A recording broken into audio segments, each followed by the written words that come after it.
like crocheting or knitting, you might have seen these bookcase/book holder type things that you can crochet or knit.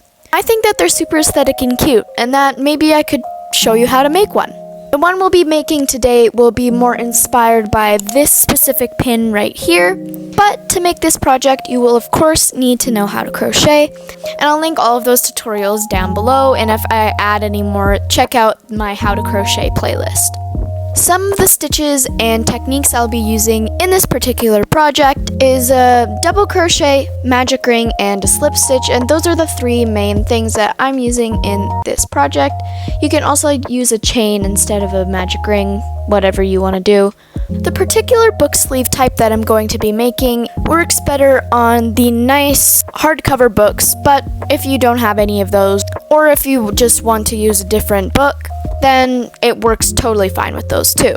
The materials you'll be needing for this project is, of course, yarn. The yarn I'm using is Bernat's Premium Yarnspirations 100% acrylic yarn, but you of course can use whatever yarn you have on hand or whatever works for you. I'm going to be using the colors beige, a lilac purple, a light yellow, a teal, and also a bright pink. Next, you will need a crochet hook. Now, I'm using a 3.75mm crochet hook, which is quite a few sizes down from the recommended size of crochet hook on my yarn label. For this particular project, the outcome is much nicer if your stitches are tighter, so using a smaller hook is ideal. Last but not least, you'll need some scissors. I'm using the Karen K. Brooklyn Perfect scissors. They are my favorite scissors, but you can use whatever you have on hand, or at least whatever's sharp enough to cut yarn. And that's all the materials you'll be needing for this project, so let's just get right into the tutorial. To start off, we're gonna make a granny square, but just a mini one like this. First, you're gonna wanna pick out your middle color. The middle color is this right here. I'm going to be using beige. To start off, you're going to want to make a magic ring. Grab your yarn and lay the yarn across your fingers like this so the end is on the bottom. Grab the yarn from the back and wrap it around your hand. Then make a cross here and wrap it back around like so. Now, you're going to grab your crochet hook and you're going to put it under like this so the hook is facing down. Put it under and catch that second one like this and pull it up. Then put in your hook through that loop like this and let the yarn slide off your hand. Now you will be left with this. Grab the rest of your yarn that's attached to your ball. For this project, you're going to need to chain 3. That's 1, 2, 3. Now, into the loop, you're going to want to make 3 double crochet. Now, this is US terms for double crochet. UK terms, this would be, I believe, a half double crochet.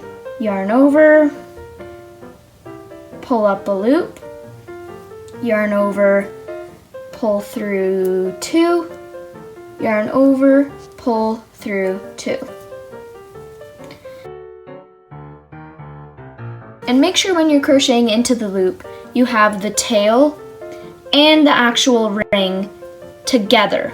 And you're crocheting with them like this as one, and you're going through those two yarn like it's one through the loop.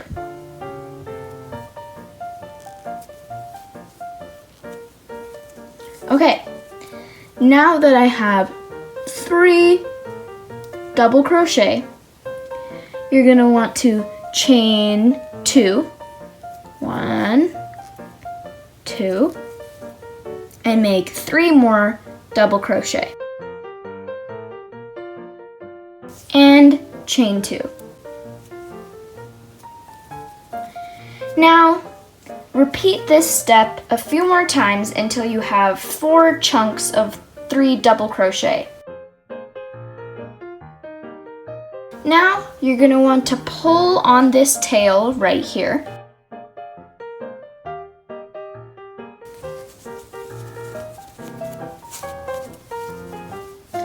then tighten it until there's no hole in the middle. And now you're going to want to attach it. Where you first chained 3 at the start of your magic ring, do a slip stitch. Now a slip stitch is where you put your hook through, pull up a loop, and then just pull through. No yarn overs, just a lot of pulling through. Now to fasten off, you can chain 1, and using your scissors, you can just cut off a small little end. Now, pull and tighten. And that's the middle of your granny square. Next, I will be using this bright pink color for this section of the granny square. Put your hook through either of these 4 holes in the corner. And I'm just gonna pick a random one and put my hook through. You're going to make a little loop like this. So just make an X. Put that loop on your hook and pull it through. Next, so that it's secure in there, I use both strands, including the tail, to chain 1. Now, dropping the tail, I'm going to chain 2 more to have 3 chains in total. Now I'm going to be repeating the same sort of thing as I did in the middle section of the granny square. So I'm going to be double crocheting 3. I'm going to chain 2 and crochet 3 more in that same corner. Next, I'm only going to chain 1 and do the exact same thing as I did in this corner in this one. So double crochet 3, chain 2, and double crochet 3 more in that same hole. Chain 1, 3 double crochet, chain 2, and 3 more double crochet in that same hole. And now we're going to attach the exact same way as we did in the center by going in that chain we did at the start, going through, pulling up a loop, and pulling through.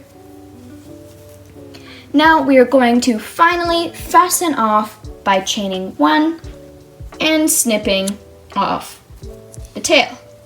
Pull and tighten.